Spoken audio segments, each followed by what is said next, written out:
আসসালামু আলাইকুম, সবাই কেমন আছেন? আজকে মজার একটি রেসিপি নিয়ে চলে আসলাম। যেহেতু এখন বাইরে সকাল সন্ধ্যা বৃষ্টি পড়ে যাচ্ছে অনবরত, তো বৃষ্টির মধ্যে গরম গরম মজার যে কোনো ভাজা পোড়া কিন্তু খেতে ভালো লাগে। তো আজকে আনকমন একটি মজার রেসিপি নিয়ে চলে আসলাম, তো চলুন দেখে নেই। তো দেখতে পাচ্ছেন এখানে একটি কাঁঠাল, বেশ বড় আকারের।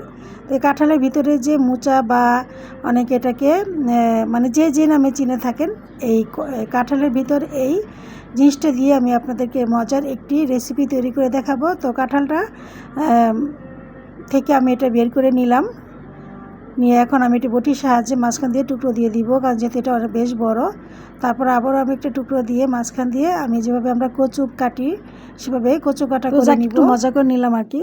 তো এখন আমি উপরে যে আবরণটা আছে সেটাকে বটির সাহায্যে কেটে নিব। তো আমি বটির সাহায্যে কাটছি, আপনারা ইচ্ছা করলে ছুরি দিয়েও কেটে নিতে পারবেন। তো এভাবে খোসাটাকে আমি ছাড়িয়ে নিব, ছাড়িয়ে নিয়ে তারপর মাঝখানে আবারও আমি কেটে তারপরে ছোট ছোট টুকরো করে কেটে নিব আর কি। এভাবে দেখতে পাচ্ছেন আমি কীভাবে কেটে নিচ্ছি।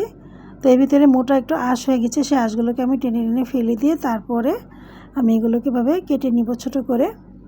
তো ফিরে আসছি এগুলো কাটার পর। তো আজকে আনকমন কি রেসিপি আমি আপনাদের সামনে নিয়ে আসলাম। তো এই তো কাটা হয়ে গিয়েছে, দেখতে পাচ্ছেন আমি সম্পূর্ণটা কেটে নিয়েছি। এগুলোকে এখন আমি ভালোভাবে ধুয়ে একটি হাঁড়িতে নিয়ে নিব। এখন আমি এর মধ্যে দিয়ে দেবো সামান্য একটু লবণ, আর দিয়ে দেবো সামান্য একটু হলুদ। তো যে কোনো কিছু ভাপে দিলে কিন্তু একটু হলুদ দিলে যে আলাদা একটা স্মেল বা কষ বা যাই থাকুক না কেন সেটা চলে যায়, আর খেতে ভালো লাগে। আর এটাতে কিছুটা কষ পরিমাণ থাকতে পারে, আর হলুদটা দিলে কিন্তু এইভাবে এই কষের পরিমাণটা চলে যাবে আর কি। কোনো গন্ধ থাকবে না আর কোনো কষ কোনো ভাব থাকবে না, যে কারণে কি একটু হলুদ দিয়ে ভাপে দিলে ভালো হয়। তো ঢাকনাতে ঢেকে দিলাম, ঢেকে 4-5 মিনিট জাল করার পরে কিন্তু বলক চলে এসেছে। এখন নেড়ে চেড়ে তারপরে আমি এই আরও 2-3 মিনিট জাল করে নিয়ে এটি ঝাঁঝিতে ঢেলে দিয়ে পানিটাকে ঝরিয়ে নিয়ে ঠান্ডা করে নিব। এই তো পানিটা ঝরানোর জন্য ঢেলে দিলাম।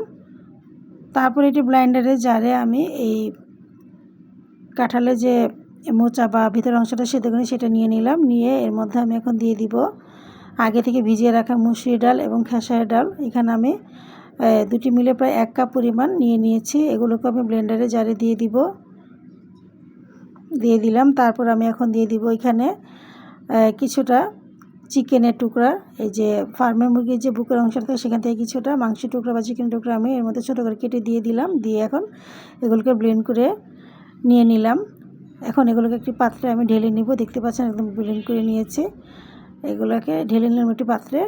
এখন এর মধ্যে আস্তে আস্তে আমি বাকি মশলাগুলো দিয়ে দিলাম পাকা কাঁচামরিচ কুচি, আদা বাটা, তারপর হচ্ছে রসুন বাটা, এরপরে হলুদের গুঁড়ো সামান্য, যেহেতু মানে হলুদ দিয়ে সেদ্ধ করা হয়েছে। তারপরে ঝাল অনুযায়ী মরিচের গুঁড়া দিয়ে দিলাম, আর যে যেরকম ঝাল আমরা আর কি খেতে পছন্দ করি সেভাবে। তো ধনিয়া গুঁড়া, তারপরে জিরার গুঁড়া দিয়ে দিলাম। এখন দিয়ে দেবো পেঁয়াজ কুচি দেওয়ার পর দিয়ে দেবো এর মধ্যে লবণ, তারপর দিয়ে দিব ধনিয়া পাতা কুচি দিয়ে এখন আমি সবগুলোকে ভালোভাবে হাত দিয়ে মেখে মিশিয়ে নিব। তো ওদিকে চুলায় আমি একটি প্যান বসিয়ে আগে থেকে তেল গরম করে রেখেছি। মেখে নিয়ে এখন আমি একে একে বড় আকারে প্যানের মধ্যে দিয়ে দিব। যে যেরকম সাইজে বানান সেই অনুযায়ী আর কি দিয়ে দিতে হবে। চুলার আঁচটাকে মিডিয়াম রেখে এই বড়াগুলো ভাজতে হবে। তো এখন আমি উল্টে দিব 2 থেকে 3 মিনিট পর।